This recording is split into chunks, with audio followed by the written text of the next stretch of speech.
할렐루야. 아멘. 하나님의 은혜가 오늘도 함께하기를 주님의 이름으로 축원합니다.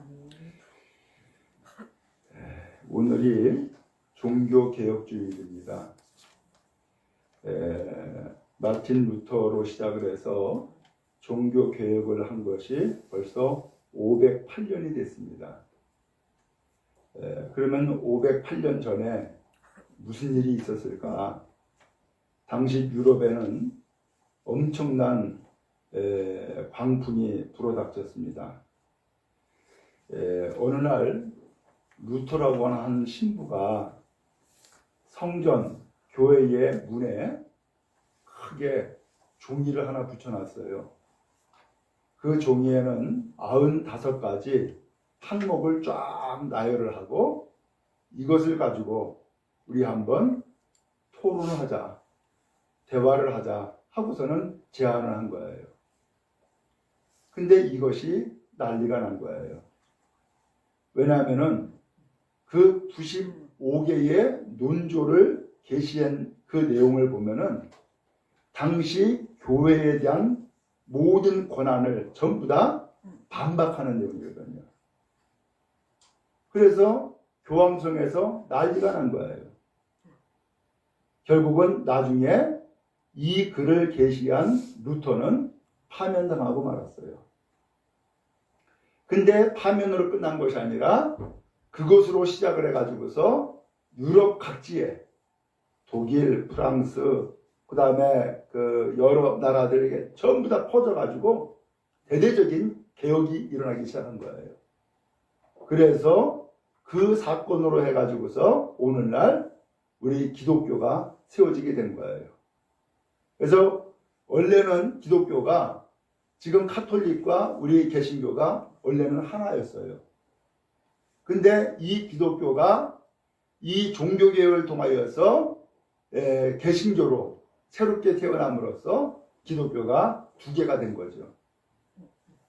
자, 그러면은 그 95가지의 논조, 그게 참 중요한데 뭐가 있었길래 95가지의 논조를 그렇게 붙였을까?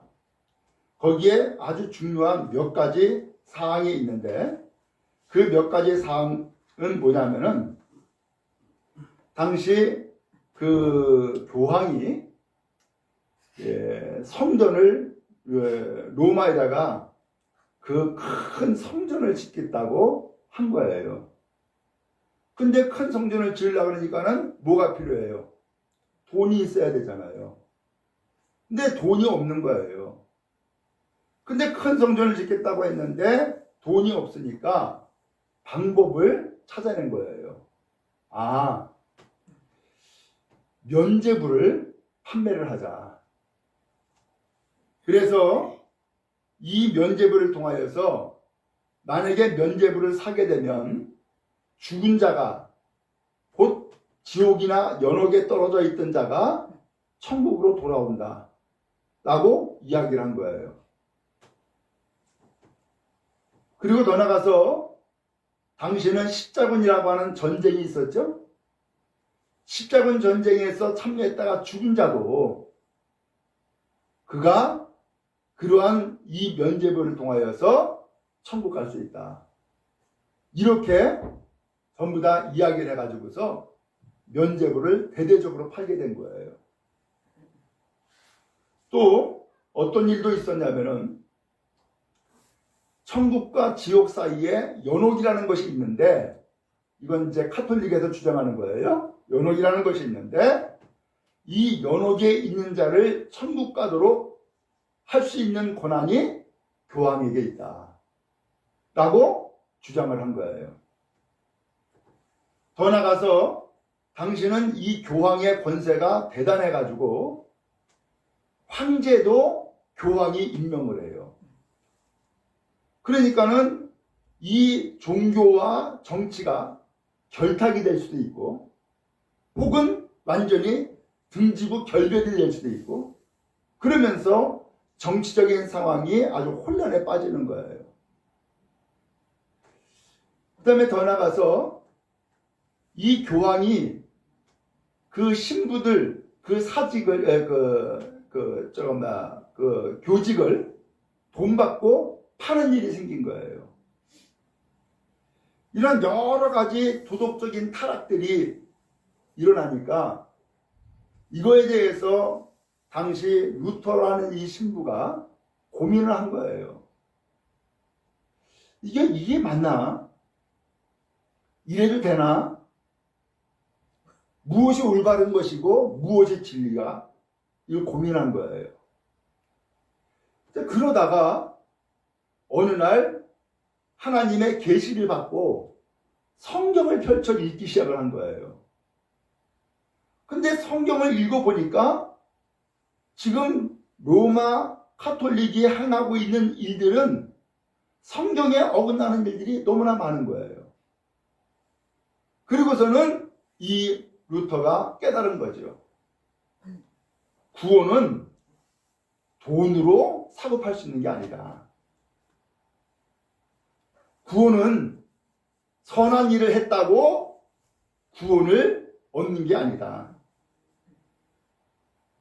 구원은 성경에 보니까 오직 믿음으로, 예수님을 믿는 믿음으로 구원을 얻는 것이지, 선행을 했다고 구원받고 그 다음에 돈 받고 면죄부를 샀다고 해가지고서는 구원받고 그런 게 아니다 라는 것을 깨달은 거예요. 그리고 더 나아가서 이 은혜는, 이 구원은 오직 은혜로 얻는 것이지 사람의 어떤 공로로 구원을 얻는 것이 아니다. 그리고 오늘 우리의 믿음은 그 분명한 기준이 있는데 그 믿음은 성경이다. 이것을 깨달아 알게 된 거예요. 그래서 이 성경을 읽고서 지금 교회의 상황들, 세상의 상황들을 보니까는 어긋나는 것이 너무나 많은 거야. 그래서 그것을 95가지로 추려가지고 나는 지금 이 교권과 교회에 대해서 혹은 교황에 대해서 이러한 생각을 가지고 있는데 여러분은 어떻습니까? 하고서는 95가지를 딱 붙여놨는데 이것을 교황의 입장에서는, 카톨릭의 권리를 가지고 있는 교황의 입장에서는 어떻게 보여요? 예, 반발로 혹은 반동으로 보이는 거죠. 그래가지고 결국은 이 루터를 파면시키고 그런 가운데서 이 개혁의 운동은 대대적으로 퍼져가지고 오늘날 이 개신교, 바로 이 교회가 생기게 되어진 거예요. 그것이 이제 오늘 508년이 된 거예요. 왜냐하면 1517년 10월 31일 날 그것을 붙였었기 때문에 그것을 기억을 하고 이제 508년의 이 역사를 가지고서 이 종교개혁주의라고 하는 주의를 지키게 되어진 거예요. 자, 그러면 오늘 이제 508년이 지났는데 우리가 한번 생각해 보고자 하는 것은, 그러면 오늘날 교회는 완벽한가? 라는 거예요. 오늘날 우리의 신앙은 올바른가? 라는 거예요. 혹은 흠도 없고 티도 없고 이 교회는 정결한가? 라고 하는 것이죠. 어때요? 508년 전에 카톨릭의 그 부패와 타락을 정면으로 반박하면서 결국은 교회가 세워지게 된 건데, 오늘날 교회는 508년 전에 비교를 했을 때에 같은가? 혹은 다른가? 새로워졌나? 라는 것이죠. 어때요? 야, 이 508년의 역사를 지냈지만은 그렇게 정말로 세상의 모든 사람들이 헐모할 만한 교회의 모습은 아닐 수가 있죠. 또 예수를 믿는 믿음의 성도들도 저 사람은 말 그대로 성도, 거룩한 사람이야 라고 말하기가 민망할 때가 많죠. 이것이 바로 오늘날 교회의 모습이고 믿는 자의 모습이 될 수 있는 것이죠. 그렇다면 우리가 508년 전에 일어났던 종교개혁만 기억하고 그것만 기념함으로써 이 주일을 지내는 것으로 끝나는 것이 좋을까? 아니죠. 508년 지난 이 자리에서 우리는 또다시금 성경에 어긋난 것은 없는지, 또다시 개혁을 해야 될 것은 없는지, 더 나아가서 우리가 새로워져야 될 것은 없는지 되돌아보는 시간이 되기를 간절히 소망합니다. 오늘 이 성경 본문은 역대하 34장 말씀을 읽었는데, 이 역대하의 이 34장의 내용은 무엇인가 하면은 당시 이스라엘 나라가 북왕국과 남왕국으로 갈라져 있었어요. 그래서 북왕국은 북왕국대로 임금이 세워져 있고 남왕국은 남왕국대로 임금이 세워진 거예요. 근데 남왕국 이야기예요. 남왕국에 요시야라고 하는 임금이 8살에 왕이 됐어요. 8살에. 여러분 8살이면 지금 학교 들어갈 나이네. 그렇죠? 국민학교 들어갈 나이에 아이가 뭐가 됐다고요? 왕이 됐다니까. 어때요? 우리가 지금 볼 때는 야, 그 왕이 왕노릇 할 수 있을까? 걱정이 될 수 있죠? 근데 어쨌든 간에 8살에 임금이 됐어요. 근데 이 8살에 임금이 됐는데 왜 임금이 됐느냐? 할아버지가 임금이었어요. 아버지도 임금이었어. 그러니까 손자가 되는 이 요시야 왕도 그 혈통에 따라서 임금이 된 거예요. 근데 할아버지랑 아버지가 왕의 역할과 노릇을 잘했으면은 참 좋았을 텐데 잘 못했어요. 할아버지와 아버지가 왕 노릇한 시간이 한 60년의 세월이에요.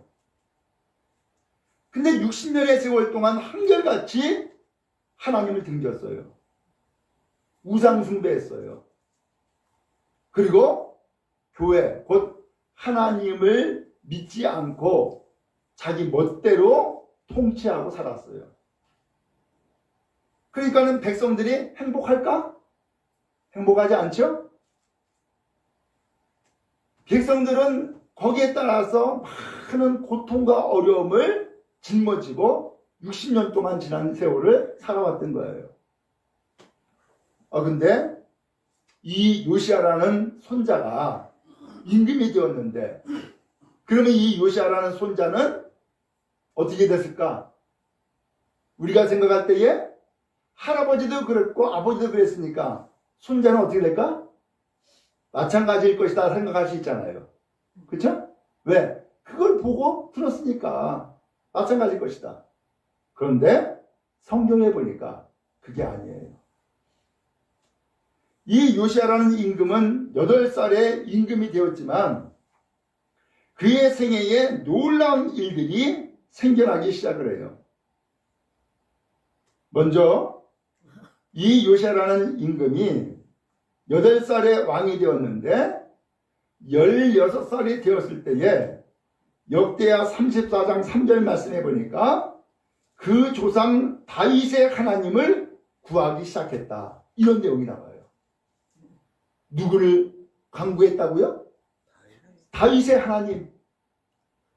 다윗의 하나님이라고 표현한 것은 다윗 시대가 이스라엘 나라가 제일 번영했을 때예요. 제일 부강했을 때예요. 제일 잘 됐을 때예요. 그래서 이 다윗의 하나님을 사람들은 그야말로 높여 부르고 칭송을 하는 거예요. 그런데 이 요시야 임금이 16살이 되었을 때에 하나님을 찾더라는 거예요. 하나님을. 여러분, 이것이 중요해요. 우리가 예수를 믿으면서 경험하듯이 나이 많이 들어서 예수를 믿으니까 무슨 마음이 들어요? 좀 더 일찍 예수를 믿었으면 더 좋을 뻔했다. 이런 마음 혹시 없어요? 그런 마음이 있을 수 있죠? 왜? 예수를 믿고 보니까는 하나님의 은혜가 너무너무 위대하고 놀라워. 그런 내가 정말로 구원을 얻고 진리의 길을 가고자 하는데 하나님이 바로 진리이시고 예수님을 믿는 것이 구원의 길이다라는 것을 깨달아 알게 됐죠. 그러다 보니까는 좀 더 일찍 예수 믿었으면 더 좋을 뻔했구나. 아니, 우리 아버지 어머니가 진작에 예수를 믿었으면은 내가 그 예수 믿는 믿음의 영향을 받고서 잘 자랐고 정말로 복되게 인생을 살았을 텐데, 이런 마음 생길 수 있잖아요. 오늘 이 요시아는 육신적인 환경으로는 할아버지 아버지에게 좋지 않은 것을 경험했고 그렇게 자란 사람이에요. 그럼에도 불구하고 그의 생애에 혹은 그의 통치하는 나라에 놀라운 변화가 시작됐는데 그것은 하나님을 구하기 시작했다는 사실이에요. 여러분, 우리의 인생, 우리의 운명을 뒤바꾸는 것은 내 힘이 아니라 혹은 혈육으로 아버지나 할아버지에게 물려받은 재산이 아니라 오직 하나님을 경외함이 나의 인생을 복되게 하는 전환점이 되어질 것을 믿기를 주의 이름으로 축복합니다. 아멘. 예수를 믿는 것이 위대한 일이에요. 이 예수를 믿는 것이 가장 완벽한 길이고 진리의 길인 거예요. 오늘 이 요시아 임금은 16살이 되었을 때에 하나님을 구하기 시작을 했고 20살이 되었을 때에 당시 하나님을 제대로 섬기지 않고 우상 숭배하고 하나님 말씀 듣지 않으니까 성전이 어떻게 됐을까요? 폐허가 되고 거미줄이 다 치여 있고 먼지가 가득 쌓여 있고 그런 그야말로 방치가 된 상태에 빠져버리고 만 거예요. 이 요시아 임금이 20살이 되었을 때에 이 성전을 깨끗이 하는 작업을 시작을 했어요. 정화 작업을 한 거죠. 근데 그렇게 해서 정화 작업을 했는데 이것으로 끝나지 않고 성전 주변은 물론이거니와 성전 안에 혹은 이스라엘 전역에 우상들이 왜 이렇게 많은지. 그래서 성경에 보니까는 산당, 아세라 여신상, 그 다음에 바알제단, 분향단, 별의별 우상들이 널리 퍼져 있는 거예요. 이 우상들을 전부 다 찍어버리고 나중에는 아예 다 갈아버렸어요. 그리고서 이 갈아버린 이 우상의 잿가루를 우상을 숭배하는 그 제사장들의 무덤에다가 다 뿌려버렸어요. 아예 그냥 가루로 만들어버린 거예요. 자, 이렇게 해서 정결케 하고 그리고 드디어는 이제 26살이 되었을 때에 성전 보수 공사를 시작을 했어요. 이제는 본격적으로 하나님을 제대로 섬기겠다라는 얘기죠. 근데 성전 수리에 드는 비용을 감당하기 위해서 백성들에게 헌금을 하도록 했어요. 그래서 이제 헌금을 했는데 나중에 이제 공사를 시작하려고 하니까는 이 헌금통을 열어야 되잖아요. 근데 헌금통을 열었는데 거기에서 놀라운 것이 발견된 거예요. 그게 뭘까요? 바로 성경이 헌금 함대에 있었던 거예요. 성경이. 그래서 이 성경 곧 율법책을 발견했고 이 율법책을 서기관에게 좀 읽어라 해가지고선 읽고 왕은 그 성경 말씀을 다 듣는 거예요. 그 말씀을 들으니까 그가 크게 깨달은 거예요. 이 나라가 왜 이렇게 고통 가운데 있었는가? 도대체 하나님 앞에 왜 이런 죄를 지었는가? 그리고 왜 이렇게 우상 숭배를 많이 했는가? 라는 것을 다 깨달아 알게 된 거예요.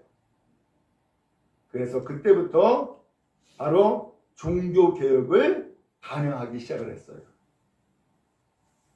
그래서 이 우상을 전부 다 없애버리고 우상을 숭배하는 선지자들을 전부 다 없애버리고 하나님의 성전을 재건하고 하나님을 본격적으로 믿기로 선언하고 다짐하는 놀라운 일을 바로 8살 임금이 되었던 요시아 임금 때에 시작을 하게 된 거예요.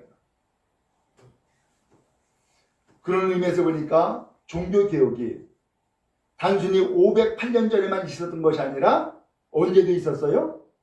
구약시대 때도 있었네. 그렇죠?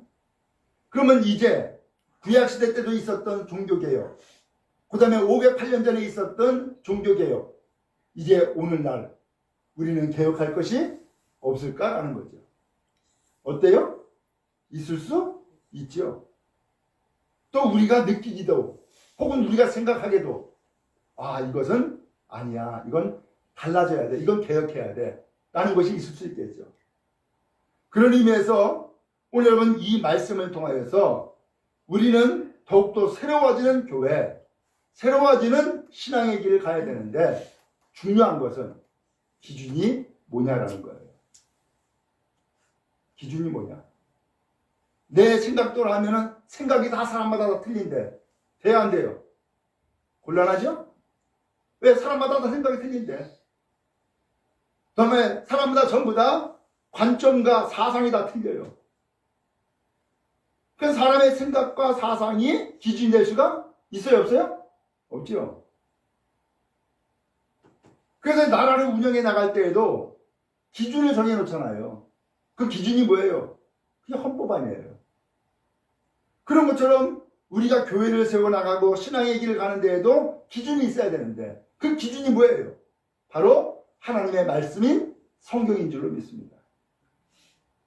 그러므로 이 성경을 읽고 성경을 듣고 성경 말씀대로 살아가는 것이 기준이 돼야 되고 이게 너무나 중요하다는 거예요. 오늘 여러분 우리가 신앙생활 할 때 나름대로 신앙생활하는 방법들이 다 있어요. 그 방법들이 다 있는데 어떤 사람은 그냥 교회만 나가면 되지 뭐. 교회에 출석하고 나가는 것이 신앙생활 하는 것이라고 생각해요. 또 어떤 사람은 교회 갔으니까는 나도 뭔가 좀 역할을 해야지. 봉사를 해야겠다. 그래서 그 봉사하는 일 혹은 이 봉사하는 일을 위해서 그야말로 다른 사람과의 관계는 생각하지 않고 그저 나는 이 일만 할 거야. 이렇게 하면서 신앙생활을 하는 스타일의 사람도 있어요. 또 어떤 사람은 그래도 사람과의 관계가 중요하지. 그러면서 사람과 사귀는 일을 중점적으로 하면서 신앙생활을 유지해 나가는 그런 사람도 있어요.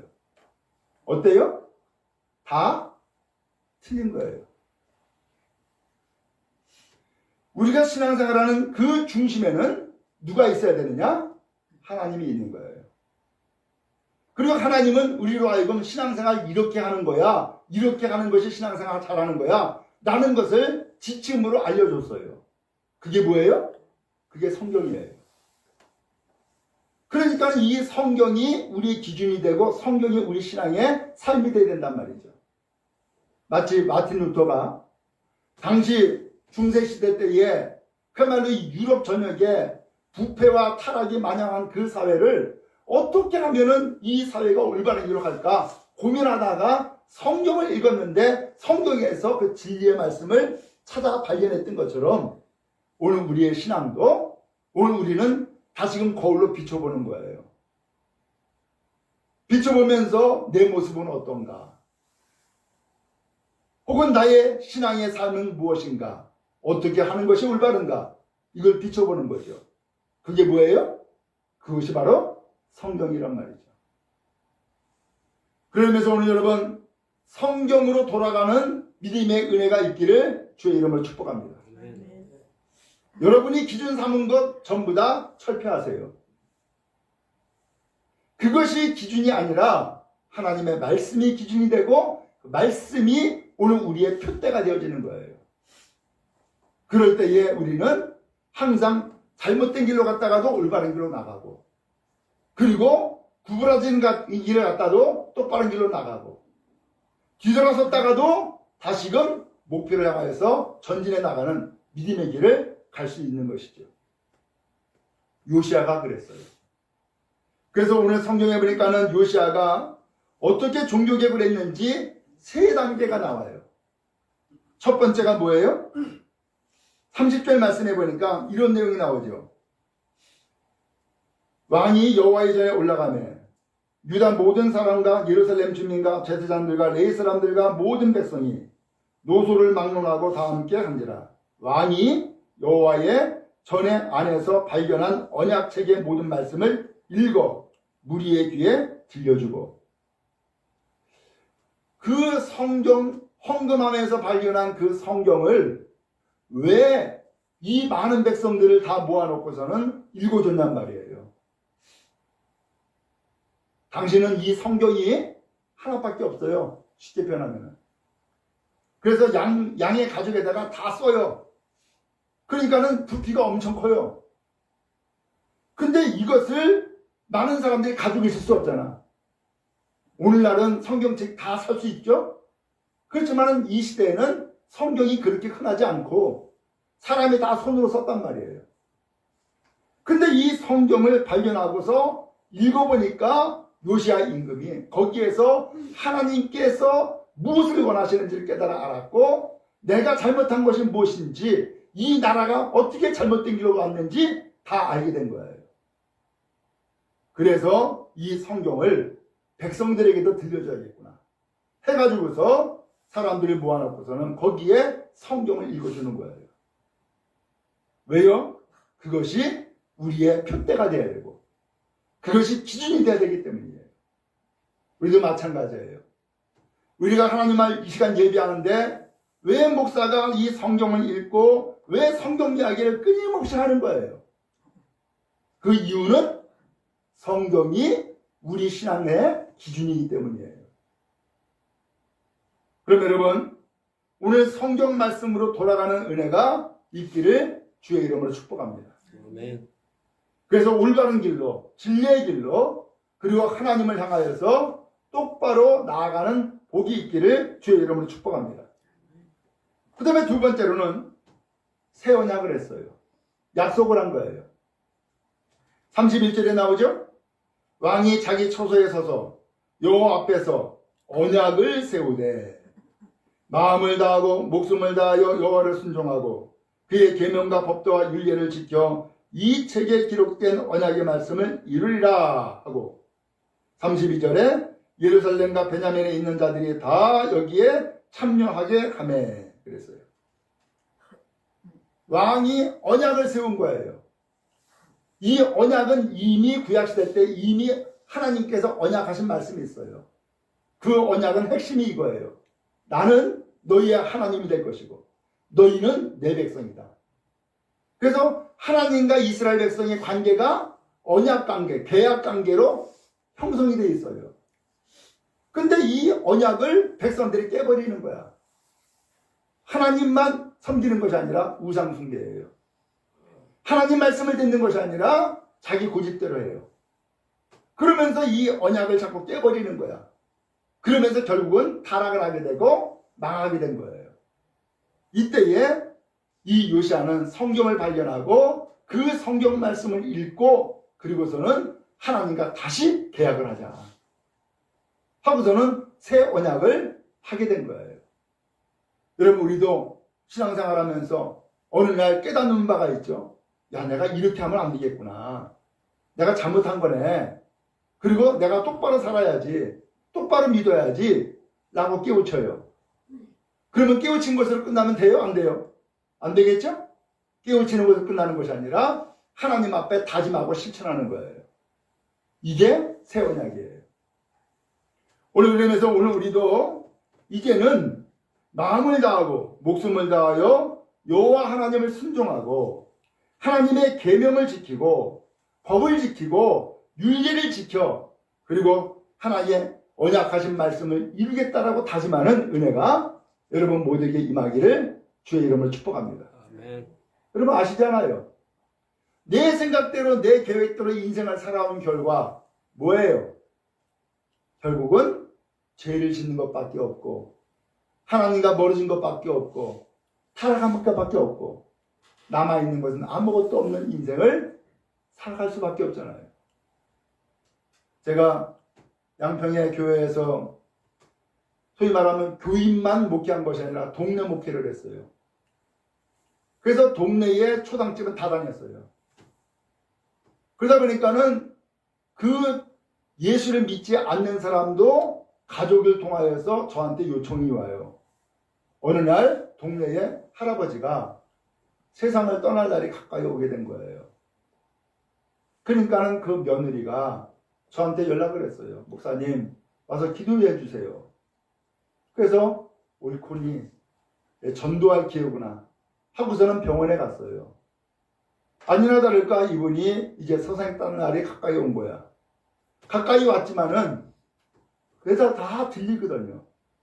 이야기했어요. 어르신, 지금까지 내 생각대로, 내 계획대로, 내 뜻대로 인생을 살아오지 않았습니까? 그 결과 어떠세요? 이제 이 세상을 떠나고 영원한 세계로 들어가야 될 텐데 들어갈 수 있습니까? 사람의 힘으로는 못 들어갑니다. 그런데 그렇게 인생을 살아왔다 할지라도 하나님이 천국 가는, 영원한 생명을 얻고 천국 가는 길을 만들어 놓았습니다. 그 길을 가시겠습니까? 그렇게 하겠대. 그러려면은 하나님이 보내신 하나님의 아들 예수님을 믿어야 됩니다. 그러면 예수님이 할아버지 어르신을 손잡고 하나님 나라로 인도하십니다. 예수님을 믿겠습니까? 그렇게 하겠대. 그러면은 내가 기도할 테니까 할아버지는 아멘 하시면 됩니다. 그렇게 하겠대. 그렇게 해서 세상을 떠나기 임종 직전에 그 할아버지를 위해서 영접 기도를 하고 그리고서 얼마 있다가 세상을 떠나시게 됐어요. 여러분, 이 말씀을 드리는 이유는 우리가 살아가는 삶에 어떤 기준들이 있어요. 다 나름대로. 그래, 뭐니 해도 돈이야. 어떤 사람은 돈을 붙잡아. 아니야, 나는 돈은 있을 만큼 있었으니까 나는 명예야. 아니야, 나는 아무리 인생을 살았어도 그래도 자식이 잘 되는 것이 복이야. 그러면서 나름대로 다 붙잡는 것이 다 있어요. 어떤 사람은 돈을 붙잡고, 어떤 사람은 건강 붙잡고, 어떤 사람은 자식 붙잡고, 어떤 사람은 명예 붙잡고, 다 붙잡는 게 있어. 근데 그 붙잡는 것이 우리를 구원합니까? No. 구원 못합니다. 우리를 영원한 생명을 얻게 하고 천국까지 합니까? No. 못 갑니다. 성경이 말씀합니다. 어떻게 하면 구원받아요? 바로 하나님의 아들 예수 그리스도. 그분을 구원자로 세상에 보내주셨으니 그 보내주신 그 예수님을 믿고 따를 때에 오늘 우리는 하나님 나라의 백성으로 나아갈 수 있음을 성경이 말씀해 준 거예요. 그럼 여러분, 하나님과 새 언약을 세우고 내가 지금까지 신앙생활을 이런 부분에서 부족했어. 이런 부분에서 온전치 않았어. 내가 잘못된 것을 붙잡고서 그저 교회만 왔다 갔다 했네. 이런 마음이 든다면 이제 오늘 우리는 붙잡아야 될 것이 뭘 붙잡아야 될까요? 예수님을 붙잡고 주의 말씀을 따라서 믿음의 길을 가는 온 성도 다 되어지기를 주의 이름으로 축복합니다. 그 다음에 세 번째로는 33절에 보니까 이렇게 언약을 하고서는 끝난 것이 아니었어요. 33절에 이와 같이 요시아가 이스라엘 자손에게 속한 모든 땅에서 가증한 것들을 다 제거하여 버리고 그랬어요.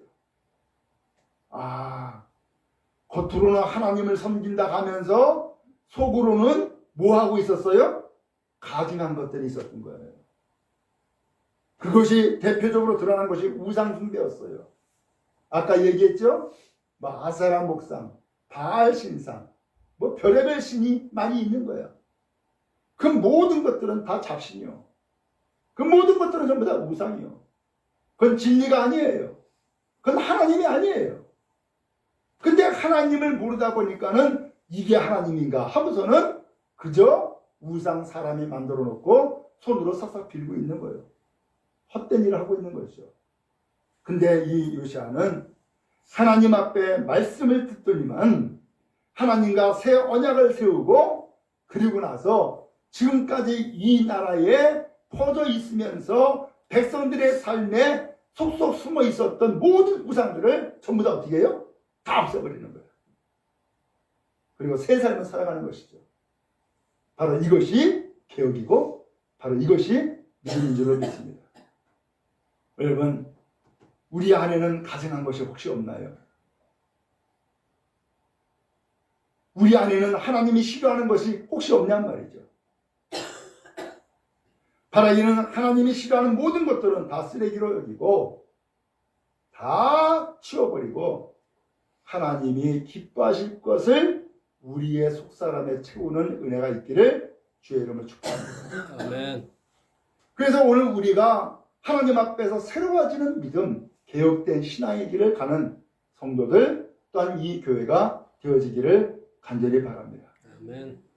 우리는 완전하지 않아요. 아무리 다짐하고 아무리 노력해도 그것이 완성되어지는 게 아니에요. 우리가 알잖아요. 작심삼일이라고. 그럼에도 불구하고 작심삼일을 할지라도 3일 있다가 또 작심해야지. 오늘 다짐하고 내일 또 흐트러진다 할지라도 날마다 새로운 길, 믿음의 길, 또한 진리의 길을 향하여서 끊임없이 달려나가야죠. 바로 이 과정을 하나님이 지켜보시고 오늘 우리에게 긍휼을 베풀어 주사 의리를 더해 주실 줄로 믿습니다. 아멘. 이와 같이 우리가 완전하지 않다 보니까 어때요? 신앙생활 하는 것, 교회생활 하는 것 때에 따라서는 아픔이 있죠. 고통이 있고요. 상처도 있죠. 나도 모르는 사이에 다른 사람에게 해를 입히는 일도 있을 수 있죠. 근데 이 모든 것들 우리의 연약함을 알고 하나님 앞에 자복하며 날마다 긍휼을 베푸시는 여호와 하나님의 은혜로 살아가는 우리 모두 다 되어지기를 간절히 바랍니다. 아멘. 종교개혁주일 오늘 우리의 신앙을 새롭게 하는 은혜의 날 다 되어지기를 주의 이름으로 축복합니다.